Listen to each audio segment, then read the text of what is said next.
We're back with our panel. Leslie Sanchez, CBSN political contributor, Liz Plank from Vox.com, senior correspondent and producer, and Josh Holmes. He's a former chief of staff to Senator Mitch McConnell. Guys, thanks for joining us again. So we've been carrying on this conversation even as we were in commercial. And Juliana, you wanted to raise something up that was really interesting. Well, we've been talking about Republicans taking on Donald Trump, but what about Hillary Clinton taking on Donald Trump? What kind of lessons could she take from what has worked and has not worked against him?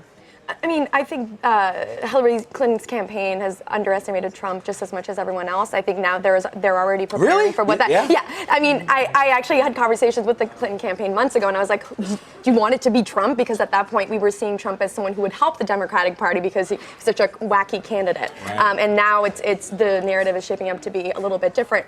But I think there's something interesting for Hillary Clinton here because she's been trying to get the female vote, right? Get young voters, young female voters especially, excited about the idea that there would be a first female president, and that sort of enthusiasm gap has put her behind when it comes to Bernie Sanders.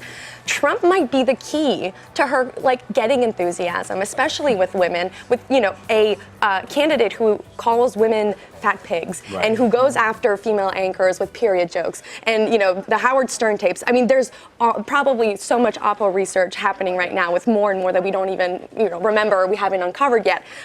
So I'm actually interested to see Hillary Clinton work that differently than she has in the past, and it hasn't been easy with Sanders. It might be easier with Trump. And yet, but you see, that Marco Rubio is only now in the last debate talking about Trump University, something you covered extensively. This has been out there for a while. Right. There's only two ways that I can understand why the Republicans weren't using it. Either because they were trying to court some of those voters that Trump has brought into the fold, into his campaign, or they really just missed the boat. Well, yes. On the one hand, he's bringing up Trump University, but on the other hand, they're fighting like they're on a playground. Right. Yeah. And so I don't know if that's both style. Of that. Okay, so part of that is style. It's part of getting attention. Okay, for wrong or right, we covered it. Right. More people heard about it. We all heard about the. Kept his name in the He kept his name. Everybody knows it, and kind of the foul mouth, and people were so shocked. But did it have an effect? That was the bottom line. He is pulling the same tactic. If anything, he's pulling a page from Donald Trump's book, learning and calibrating very quickly. It's almost like a speed skater, an ice skater who fell down, and he's getting back up, and he's getting any traction, and now he's starting to, and he's getting faster. Is it too late? Is the other candidate too far ahead? Probably. But to that point, Trump University, those things, it needs to settle. There's a period of time when voters need to permeate. And if you sit in focus groups and you show that, you do pre and post, right? Pre before they see the ad, post afterwards. There are two things. I do think they're effective, but there was never a third-party expenditure like there was in other cases. They were spending too much money, these PACs, going after each other, but not Donald Trump, right? Mm-hmm. And then once they finally coalesced, they said, okay, let's do it. They're only leaving it to the two front-runner candidates to bring out this. The point is to vet candidates so that the best one can rise. Here's a situation I think we need to be mindful of, is you have a candidate who some feel was not vetted because they didn't take it seriously, and now it's a populist candidate, and you can't bring him down kind of with any of these criticisms. Yeah, I think part of this is the strategy of each of the campaigns, right? I mean, we've seen since August, basically, you've got voters in the Republican primary in two camps. You're voting for Trump or you're voting for somebody else. And Trump has had basically a third of the electorate pretty well locked down. I think most of these campaigns look at that and say, oh, I could spend all day trying to figure out how to wedge 5% off of Donald Trump, or I can figure out how to take one of these other guys out and take everything they've got. Which, if you're looking at Jeb Bush's campaign, for example, they spent $100 million trying to take Marco Rubio out, right? It didn't work, but now Marco Rubio is sitting there, probably benefits a little bit out of the Jeb Bush getting out of the race after South Carolina. Certainly would benefit if John Kasich got out, and I think probably would benefit if Ted Cruz did too, and vice versa. Ted Cruz would benefit greatly if Marco Rubio were to get out. And so I think part of the reason why we didn't see people taking Trump head on, one, it's a headache, but two, that's not really the strategy that worked for them. I was just going to say, I also wonder if one of the challenges for Hillary Clinton is going to be defining Donald Trump. You think about what worked so effectively in 2012 against Mitt Romney, and it was essentially defining Mitt Romney as a Donald Trump type of caricature of himself. The super PAC ad of him walking down with Trump's plane in the background.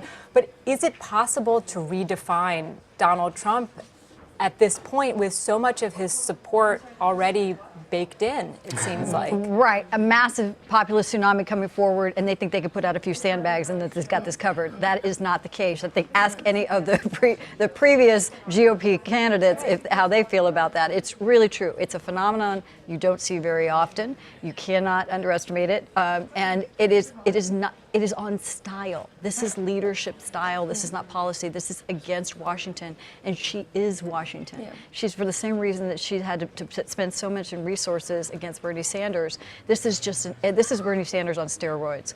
So it is just really something that the campaign is going to have to understand. So that's really interesting because we say Bernie Sanders on steroids. He's been in Washington for also 30 years, right? He is an outsider candidate in that he was a socialist, but he caucused with the Democrats. But what I find interesting is that now Hillary Clinton, in having to address Sanders' momentum, is taking away from what she could be addressing with Donald Trump. Had she presumed that Donald Trump was going to be her only factor, she could have been crafting that message to focus on him. Now she's got to talk about the things that Bernie Sanders is talking about and retool for perhaps Mr. Trump being the eventual nominee. Right. I mean, I think we've already seen a shift in her rhetoric, and I think it started in South Carolina.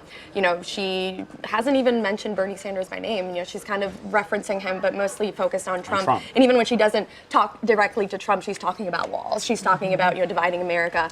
And I think it's what's fascinating about if there was a Clinton-Trump standoff is that you could not have two more different candidates. You have Trump that's anti-establishment. Who is more establishment than Hillary Clinton? Hillary Clinton is calculated. She's strategic. Trump, probably is strategic, but comes off for voters as being the opposite of that. And it's not just, it's how does she debate Donald Trump when she put something to him and he says, no, that's not true. Right. It's like, well, yes, it might be true. And then, it doesn't matter. Right. How does she debate? You may have brought up one of the most interesting facets, if we ever got that, and it may be pure conjecture, especially if a lot of establishment Republicans hope that's the case, that's never the case. But if you think about, especially in the role of debates, there's all this is there sexism involved? Is this the lens of how do you debate strong female candidates? I wrote a book about it. There are many books about these kind of dynamics and optics of this. And this is somebody who is politically incorrect from the beginning. But how does the public respond to that, especially with somebody as dignified as the secretary?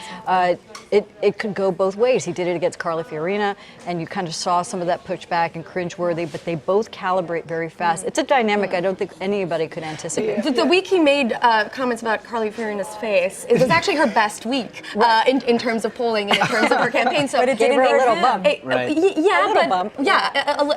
would be interesting to see if he goes after Hillary Clinton in that way, which he has. Let's all remember. Can I say it? Yeah.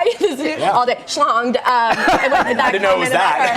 Sorry, you said yes. Well, we take that back.